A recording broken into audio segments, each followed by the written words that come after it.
एकमात्र लक्ष्य बन चुका है कि कंपनियों को, चाहे वो सरकारी हो या निजी कंपनियों हो, उनकी जेब कैसे भरी जाए और आम आदमी, मध्यम वर्गीय, निम्न आय के व्यक्ति और महिलाओं को इसका खामियाजा और नुकसान उठाना पड़ रहा है।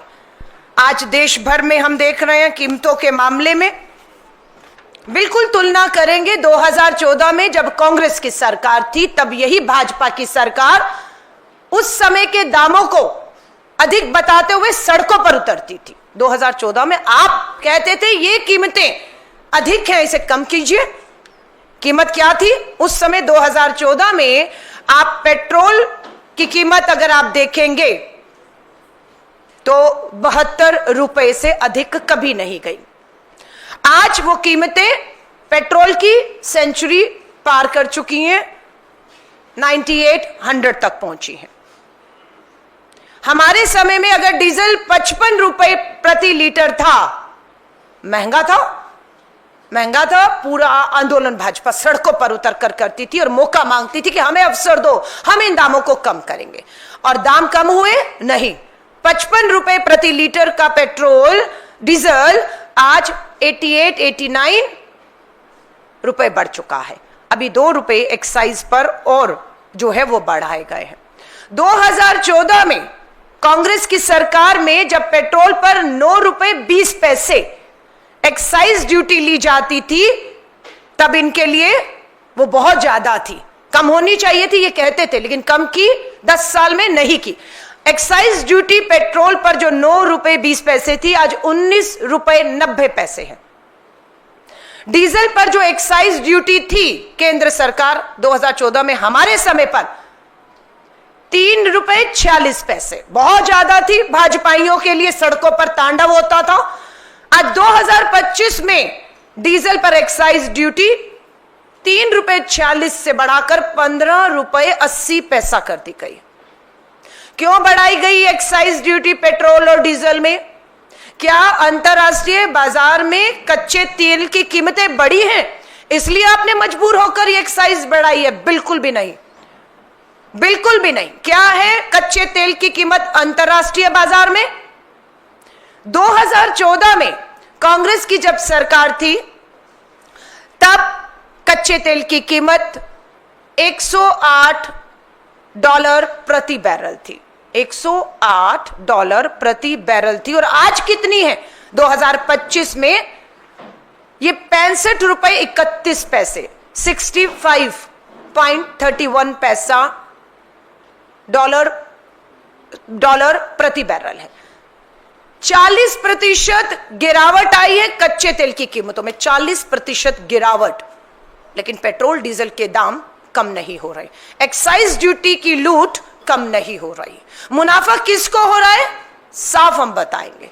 मुनाफा सरकारी और निजी तेल कंपनियों को हो रहा है, और वो निजी तेल कंपनियां ज्यादा नहीं, मात्र 3 के जेब में 11 साल में जब से मोदी सरकार, भाजपा की सरकार आई है, लगभग 39.54 लाख करोड़, यानी कि 39.54 लाख करोड़, और मैं राउंड फिगर कहूं तो 40 लाख करोड़ रुपए मात्र 11 साल में इन तेल कंपनियों ने कमाए हैं। 40 लाख करोड़, इतनी मुनाफा, इतनी कमाई, कच्चे तेल की कीमतें गिरी हुई हैं, तो क्यों पेट्रोल और डीजल की कीमतों को कम किया जा रहा?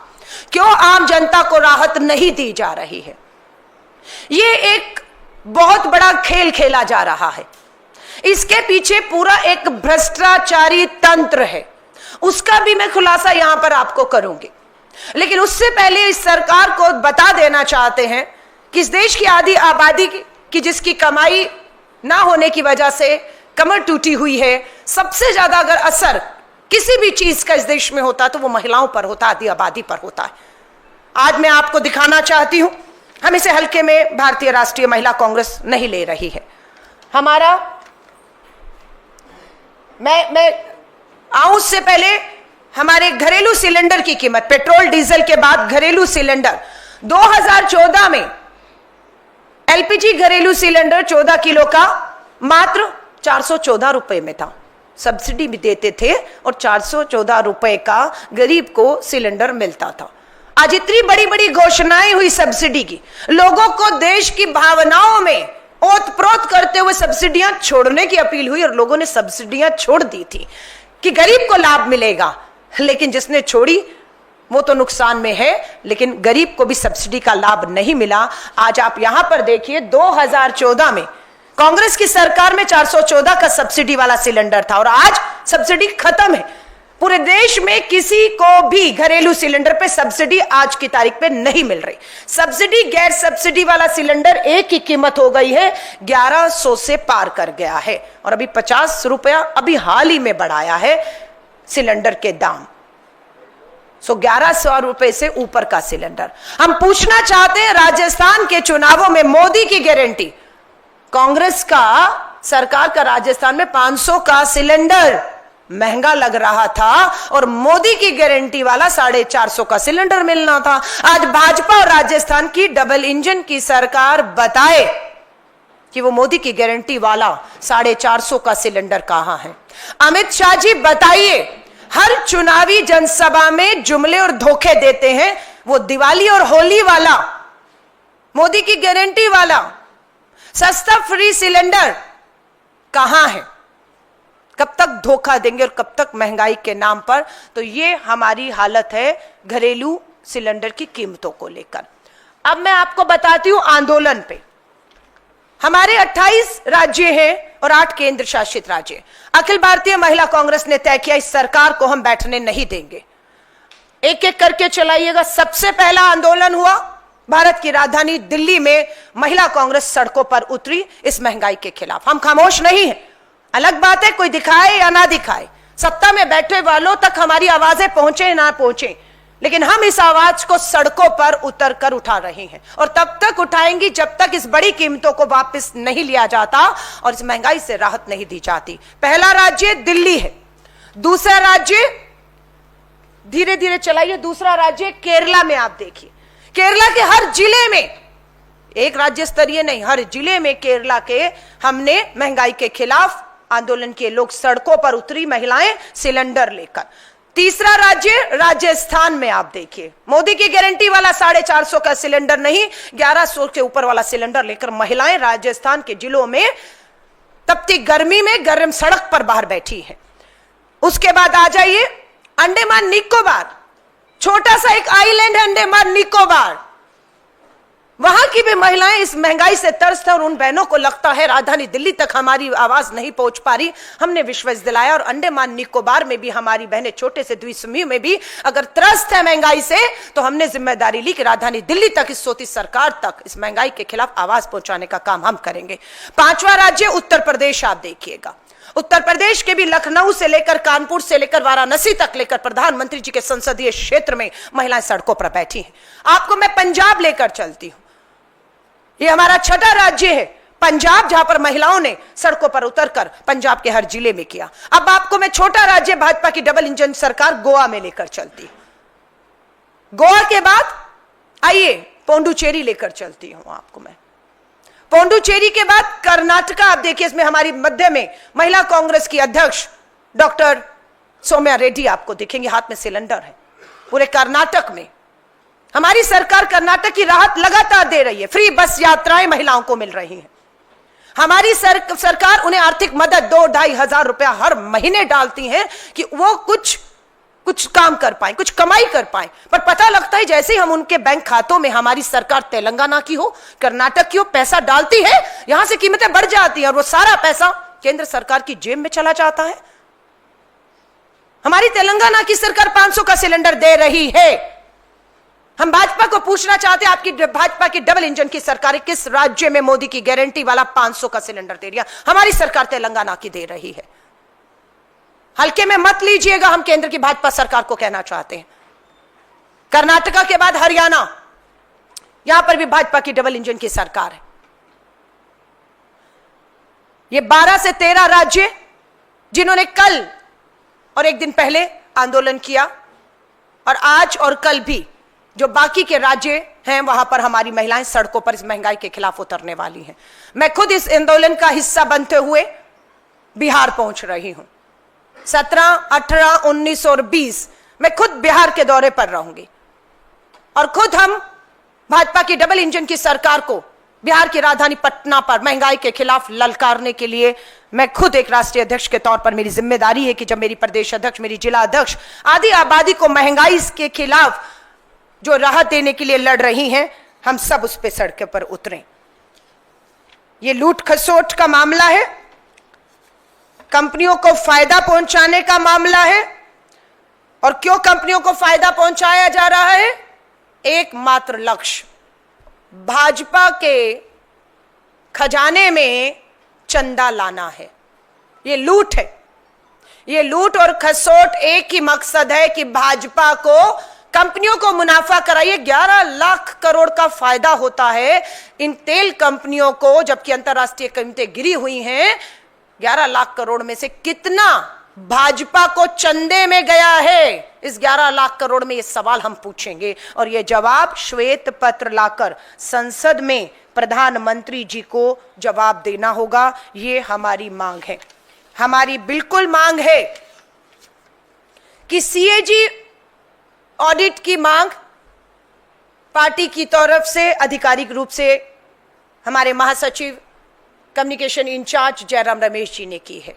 हम इस मांग को दोहराते हैं कि सीएजी ऑडिट किया जाए और हमें पूरा विश्वास है सरकार, ये ऑडिट जब किया जाएगा तो पता लगेगा कि सरकार की जो नीतियां हैं वो गरीब, मजदूर, आम आदमी, महिला को राहत देने के लिए नहीं, वो नीतियां मात्र तेल कंपनियों को लाभ पहुंचाने के लिए बन रही हैं। इसलिए इन नीतियों के ऊपर ऑडिट, सीएजी की जांच होनी चाहिए। दूध का दूध, पानी का पानी होगा। अगर ये नहीं होगा तो ये मान लिया जाएगा कि ये भाजपा पूरी तरह से इस पूरे खेल में शामिल है।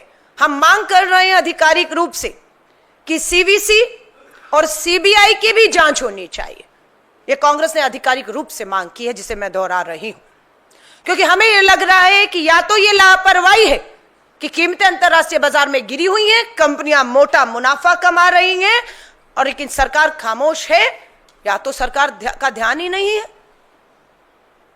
और अगर ध्यान है तो आपकी लापरवाही है और या आपकी मिली भगत है, जो मैं दोहरा रही हूं। इस 11 लाख करोड़ के मुनाफे में आपकी हिस्सेदारी कितनी है, कितना भाजपा के फंड में आया है? इसलिए हम सीवीसी, सीबीआई की जांच की मांग कर रहे हैं, हम सीएजी ऑडिट की मांग कर रहे हैं। पेट्रोल डीजल पर 15 रुपए प्रति लीटर, पेट्रोल और डीजल पर 15 रुपए, 1 लीटर पे 15 रुपए मुनाफा कमा रही हैं ये कंपनियां। फिर भी नहीं घट रहा है दाम। अरे मुनाफा 15 रुपए, 5 रुपया कम कर दो, 7 रुपया कम कर दो, सीधा किसको लाभ होगा? इस देश की गरीब, बेरोजगार, महंगाई की मार झेल रही आधी आबादी को होगा। लेकिन इनको कहा क्यों नहीं जा रहा कि आप 1 लीटर पर 15 रुपए कमा रहे हैं, इसे कम कर दीजिए? क्यों केंद्र में बैठी भाजपा सरकार, प्रधानमंत्री जी इन तेल कंपनियों को बुलाकर एक अपील कर रहे हैं? क्योंकि उन्हें मालूम है ये 15 रुपए प्रति लीटर अगर कम किया तो भाजपा के खजाने में जो चंदा है वो भी कम हो जाएगा। ये सच्चाई है, ये सच्चाई है। 5 साल में 7 बड़ी तेल कंपनियां, मात्र 5 साल में 7 बड़ी तेल कंपनियों ने 7 लाख करोड़ का मुनाफा कमाया है। 7 लाख करोड़ मात्र 5 साल में 7 कंपनियों ने। जनता को क्या मिला इस 7 लाख करोड़ में से पिछले 5 सालों में? बड़ी कीमतें, महंगाई, बेरोजगारी, अराजकता। इन्हीं 5 सालों में पेट्रोल 8 रुपए और इन्हीं दिनों में जो है डीजल 3 रुपए महंगा हुआ है। यहां पर 8 रुपए और 3 रुपए महंगा होता है और वहां पर 15 रुपए प्रति लीटर कमाया जाता है। प्रधानमंत्री नरेंद्र मोदी जी पूछना चाहते हैं, क्या यही है अच्छे दिन? क्या यही है सबका साथ सबका विकास, या पूंजीपति मित्रों का, तेल कंपनियों का साथ और उन्हीं का विकास? इन्हीं 2 नारों पर आए थे। बहुत हुई महंगाई की मार, अब की बार मोदी सरकार 2014 का नारा आज हम दोहराते हैं। बहुत हुई महंगाई और मोदी की मार, ये अब नारा बन चुका है। और अब लोग इससे मुक्ति चाहते हैं। सो हमारी मांगे सरकार से साफ है, एलपीजी, पेट्रोल और डीजल के दामों को तुरंत प्रभाव से कम किया जाए, नहीं तो हमारा आंदोलन और तेजी पकड़ेगा। आवश्यक वस्तुओं की कीमतों पर नियंत्रण के लिए सख्त नीति लाई जाए। कंट्रोल आपके हाथ में होना चाहिए। तेल कंपनियां मुनाफा कमा रही, अंतरराष्ट्रीय बाजार में कीमतें गिर रही हैं, नियंत्रण आपके पास नहीं है, कंट्रोल आपके पास नहीं है, कंट्रोल सरकार के पास होना चाहिए। इसलिए हम बार बार कहते हैं कि पेट्रोल और डीजल को जीएसटी के दायरे में लाना चाहिए। जब पेट्रोल और डीजल को जीएसटी के दायरे में लाया जाएगा तो हमें विश्वास है मूल्य नियंत्रण, जो कंट्रोल है प्राइस को, वो किया जा सकेगा। महिलाओं और गरीब परिवारों के लिए विशेष राहत पैकेट घोषणा की जाए। बिहार चुनाव है, इसलिए हमारा ज्यादा जो है बिहार के दूर दराज के गांव में जाना हो रहा है, और मैं सच मान रही हूं ये महंगाई महामारी बन जाएगी। ये महंगाई महामारी बन सकती है, क्योंकि गरीबी है, बेरोजगारी है, महंगाई है। एक वक्त की रोटी उस गांव के गरीब के पास खाने के लिए उस बच्चों के पास नहीं है, कोई बड़ी बात नहीं। ये महंगाई महामारी मरे और दम तोड़ने शुरू कर दे। एक वक्त की रोटी खा रहे हैं, 10 दिन बिहार के दौरे पर रही और फिर जा रहे हैं, और हम सब बिहार के उस गांव में जा रहे हैं, और जो हालात बद से बदतर हैं उस धरती पर, वो बताते हुए भी, दिखाते हुए भी रोंगटे खड़े होते हैं। लेकिन जाएंगे और देखेंगे और दिखाएंगे भी। इस डबल इंजन की भाजपा सरकार को जगाएंगे कि राहत पैकेज देने की सख्त जरूरत है, नहीं तो महंगाई इस गरीब के लिए महामारी बन सकती है, और भूख से मौतें ऐसा नहीं है कि नहीं हुई है। हंगर इंडेक्स हम लोगों ने देखा है कहां पर खड़ा है, कि एक वक्त की रोटी नहीं। महंगाई पर संसद में विशेष सत्र बुलाया जाना चाहिए। उस विशेष सत्र में हमने मांग की, श्वेत पत्र जारी करिए और उस पर पूरी चर्चा करिए, और बताइए संसद के पटल से अंतरराष्ट्रीय बाजार में कीमतें क्या हैं, बताइए हमें। श्वेत पत्र लगा, क्यों कीमतें लगातार बढ़ाई जा रही हैं, बताइए। क्यों तेल कंपनियों को लाभ हो रहा है, क्यों आम गरीब जो है वो त्रस्त है, क्यों आधी आबादी त्राही कर रही है, और उसे सुनने वाला कोई नहीं है। हमने 12-13 राज्यों में पिछले 1-2 दिनों में आंदोलन किया है। हम अगले 1-2 दिन में देश के 28 राज्यों और 8 केंद्र शासित राज्यों में 36 के 36 में, और मैं खुद बिहार, पटना में इस आंदोलन में हिस्सा लेने जा रही हूं। मैं आप सभी साथियों का धन्यवाद करती हूं, सिर्फ इसी से संबंधित, इसी मुद्दे से संबंधित, क्योंकि अपने आप में मुद्दा बहुत गंभीर है। मैं इसकी गंभीरता समझ रही हूं, उम्मीद कर रही हूं आप भी इसकी गंभीरता समझेंगे कि महंगाई महामारी बन सकती है। इसलिए सरकार को भी समझना समय रहते जरूरी है। हमने अपनी मांगों को रखा है, हमने तुलना की है अपने समय में और अब के समय की कीमतों में। हम लोगों ने आंदोलन के रूप में इसे लिया है, हम हल्के में नहीं बैठेंगे। इन सब चीजों के बाद आपके इसी से संबंधित कोई भी सवाल हो, मैं आपके सवालों का स्वागत करती हूं। धन्यवाद।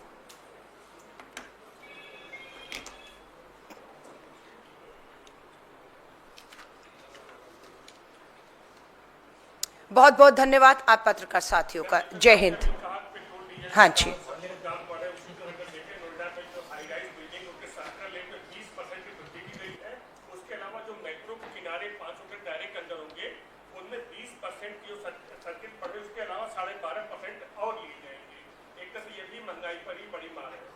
देखिए हमारा नारा होता था रोटी, कपड़ा और मकान। गरीब को ये जो सुविधाएं हैं, जो उसका एक हक है, संवैधानिक कहें, मानवीय कहें, एक हक है, ये हक इस सरकार ने उनसे छीन लिया है।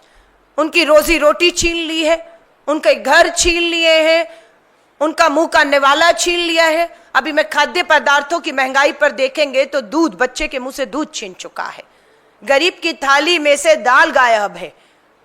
तो ये मकान की जो कीमतों पे आप बात कर रहे हैं, मैं बिल्कुल कह रही हूं ये सरकार सोई हुई है, ये सरकार हल्के में ले रही है। लोगों में गुस्सा और रोष लगातार बढ़ रहा है, और ये उस गुस्से और रोष को कहीं और ले जाने का जो है वो साधन कर रहे हैं, जो हम पिछले 3 दिनों से जो तांडव सड़कों पे हो रहा है, जो बेरोजगार युवाओं की एक फौज खड़ी हो चुकी है, जो महंगाई बेरोजगारी से त्रस्त है, गुस्से में उसका गुस्सा हाथ में हथियार देकर त्योहारों में किस तरीके से निकाल कर एक दूसरे से लड़वाने में जो है वो ध्यान भटकाने की कोशिश की जा रही है। मैं फिर कह रही हूँ, इस सरकार को चेता रहे हैं, चाहे मकान की बात हो, चाहे रोटी और कपड़े रोजगार की बात हो।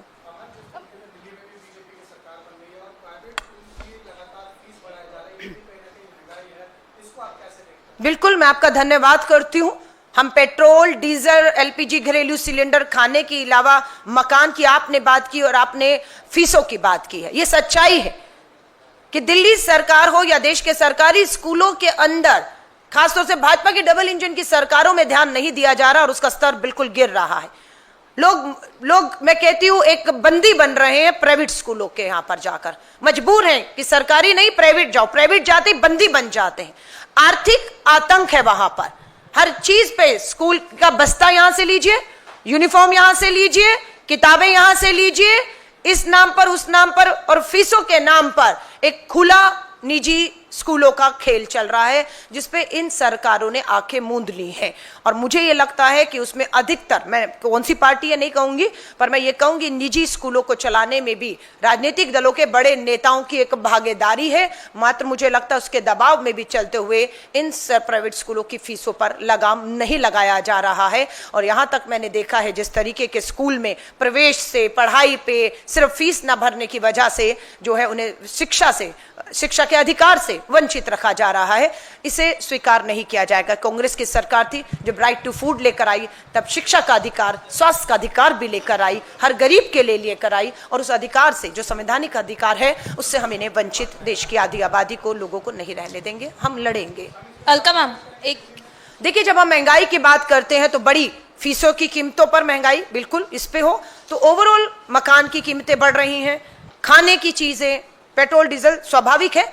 महंगाई के ये सब मुद्दे हैं, इन सब मुद्दों पर लेकर हम पूरे देशव्यापी आंदोलन जो है करने की ठानी है, जो शुरुआत हो चुकी है।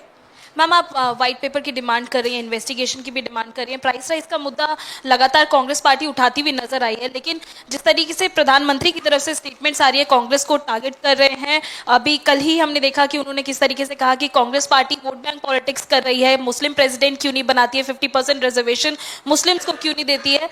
इन सब मुद्दों को जिस तरीके से प्रधानमंत्री उठाते हुए नजर आ रहे हैं, कांग्रेस के ऊपर अटैक करते हुए, इस पर आप क्या जवाब देना चाहेंगे? देखिए, मुझे बहुत चिंता और दुर्भाग्य की बात है, कहना पड़ रहा है कि देश के सर्वोच्च पद पर ऐसा व्यक्ति बैठा है जो देश के गंभीर मुद्दों पर चर्चा करने की बजाय बेरोजगारी, महंगाई, महिलाओं के साथ जिस तरह से उत्तर प्रदेश की धरती पर हो रहा है, उस पर चर्चा करने की बजाय इन मेन मुद्दों से ध्यान भटकाने के लिए कोई और नहीं, इस देश की सर्वोच्च पद पर बैठा एक खुद व्यक्ति कर रहा है। और नाम कहने से मैं डरूंगी नहीं, उनका नाम प्रधानमंत्री नरेंद्र मोदी है।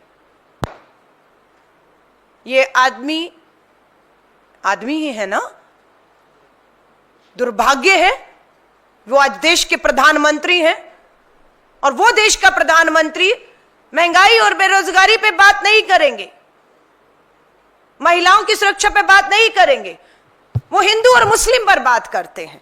और इसी का खामियाजा उन्हें 2024 में उठाना पड़ा है। मैं सीधा आंख में आंख डालकर प्रधानमंत्री नरेंद्र मोदी जी आपसे कह रही हूं, सुधर जाइए। 2024 में आपने महिलाओं को डराया था, उस आधी आबादी को जो आपसे महंगाई से राहत मांगने आती थी, आपने उल्टा उन्हें डराना शुरू कर दिया। आपका मंगलसूत्र खतरे में है, आपका मंगलसूत्र खतरे में है, वो महिलाओं को डरा दिया आपने, ये कहते हुए अपने वोटों की राजनीति के लिए। और वो भूल गई कि मैं महंगाई से परेशान हूं, मेरे बच्चों को रोटी नहीं मिल पा रही, वो भूख से तड़प के जान दे सकते हैं, लेकिन आपने उसको डराकर वापस भेज दिया कि मंगलसूत्र खतरे में। और आपको मुंह तोड़ जवाब मिला 24 के चुनाव में। अब की बार 400 पार का नारा था, प्रधानमंत्री नरेंद्र मोदी जी आपका डराने का काम कर रहे थे, आप महिलाओं को, आधी आबादी को। मुंह तोड़ जवाब मिला और बहुमत के लाले पड़ गए प्रधानमंत्री नरेंद्र मोदी जी। आपको बहुमत नहीं मिला, बैसाखियों के दम पर आपकी सरकार चल रही है। आपके बिहार में सहयोगी ने अभी आपसे पल्ला झाड़ दिया है, और मैं विश्वास कह रही हूं, अगर आपने अभी भी महंगाई, बेरोजगारी, महिला सुरक्षा पर समय रहते प्रधानमंत्री नरेंद्र मोदी जी काम नहीं किया। बिहार से तो आपका पलायन, आपका जाना तय हो चुका है। और बिहार के बाद वो जो एक बैसाखी बिहार की है, दूसरी आंध्र प्रदेश की है, ये बिहार की बैसाखी गिरते ही प्रधानमंत्री नरेंद्र मोदी जी आपकी केंद्र की सरकार लड़खड़ाने वाली है और आप गिरने वाले हैं, आपकी सरकार गिरने वाली है। इसलिए मैं कहूंगी हाथ जोड़कर, ये धर्म के नाम पर उकसाना, लड़वाना, देश को जलाना, मुद्दों से भटकाने का काम बंद कर दीजिए। आप देश के प्रधानमंत्री हैं, आप देश के सर्वोच्च पद पर बैठे हैं, आपको ये भाषा शोभा नहीं देती है। मैं आपसे अंतिम बार हाथ जोड़कर अपील कर रही हूं। और उसके बाद भी अगर आपने इन महिलाओं को डराने का, भड़काने का, हिंसा के लिए और इनके मुद्दों को नजरअंदाज करने का काम किया, तो ये जुड़े हुए हाथ एक बुलंद बंद मुट्ठी बनकर आपको चुनौती देते हुए दिखेंगे। मैं ये कह रही हूं। धन्यवाद। Alka ma'am, Alka ma'am,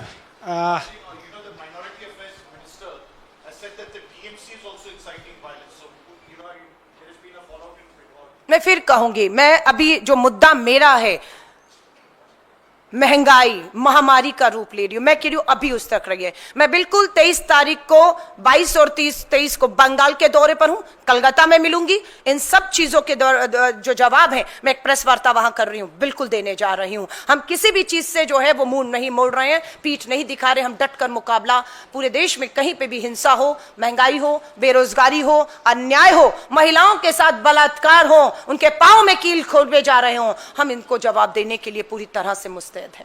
Alka ji, Robert Vadra को ईडी का सम्मन हुआ मैं है। माफी चाहूंगी, मेरा मुद्दा, मैं कह रही हूं देश की 140 करोड़ की आबादी का ये मुद्दा है। मैं देश के मुद्दों को लेकर, 140 करोड़ की आबादी के मुद्दों को लेकर आई हूं, इसे छोटा मत करिए। धन्यवाद। Ma'am, this is related to what you have taken up, inflation आपने मुद्दा उठाया है। लेकिन कल आपने देखा होगा एज कांग्रेस चीफ एक वीडियो वायरल हुआ था जिसमें there are group of who can be said a group of vandals, जो देखे गए कि एक लड़की का हिजाब निकाल रहे थे, अपेरेंटली इन यूपी और somewhere in the country. I hope you have taken note of it as Congress महिला हेड। देखिए, आज की प्रेस वार्ता सिर्फ महंगाई तक सीमित थी। महिला सुरक्षा, महिलाओं का मान और सम्मान, मैं बिल्कुल कह रही हूं, मेरी बिल्कुल जानकारी में है। कल 14 अप्रैल था, भारत रत्न बाबा भीमराव अंबेडकर जी का हमने जन्म दिवस मनाया। देश भर से 500 महिलाएं आई थी, देश भर के कोने कोने से इंदिरा भवन ऑडिटोरियम में 500 बहनें पहुंची। हम लोगों ने संविधान में महिलाओं के हक, अधिकार, राजनीतिक, आर्थिक, सामाजिक भागीदारी, न्याय और सुरक्षा पे बात की। हमारी वो चर्चा कम से कम 4-5 घंटे कल इंदिरा भवन में चली है और हमने ये सुनिश्चित किया है कि महिला सुरक्षा के मुद्दे, मान और सम्मान, और जिस तरह का व्यवहार आप बता रहे हैं कि एक बहन का इस तरीके से कपड़ों को खींचा गया है, मैं अब इस पे क्या कहूं। मैं जब ये वाक्य आप कह रहे थे तो मैं इलाहाबाद हाई कोर्ट के जज का बयान भी हमने दोहराया। आप कह रहे हैं एक बहन बेटी का हिजाब छीना गया, जज का कहना था एक बलात्कार के आरोपी को बेल देते वक्त कपड़े ही तो खींचे हैं, छाती पे हाथ ही तो मारा है, कपड़े ही तो फाड़ने की कोशिश की, बलात्कार की कोशिश की, बलात्कार थोड़ी ना कर दिया है। अब यहां बात कर रहे हैं, हमें तो अदालतों के जजों की सोच पे भी लड़ना पड़ रहा है। और एक दोबारा फिर उसी अदालत में फिर मामला आया और ये कहते हुए बेल दी बलात्कार के आरोपी को कि इस पूरी समस्या को, प्रॉब्लम को निमंत्रण देने वाली वो महिला भी है जो पीड़ित है, जो बलात्कार की शिकार है, तो उसको भी बराबर का दोषी बताते हुए दूसरे मामले में बेल दे दी गई। पैरों में कील हमने देखे हैं अपनी बहनों को। मध्य प्रदेश रीवा में बहनों को जिंदा गाड़ा गया है, जिंदा गाड़ा गया है। अभी लड़ाई में सुनते थे कि लड़ाई होती थी, गुस्से में कहता था मुझसे मत उलझ, जिंदा गाड़ दूंगा। मध्य प्रदेश रीवा में गाड़ दिया हमारी बहनों को जिंदा, पांव में कील देके हैं। छत्तीसगढ़ में मात्र 6 साल की बच्ची कन्या पूजन में निकलती है, पता लगता है भाजपा के नेता की गाड़ी थी, वो बलात्कार हुआ, उससे साबित हुआ है, मार दिया गया उसको। आप एक घटना की बात कर रहे हैं, हमारे यहां एक नहीं हजारों सैकड़ों घटनाएं हैं और बेटी बचाओ का नारा देने वाला कहीं बिल में छुपकर बैठा हुआ है, उसे बिल से निकालेंगे। धन्यवाद।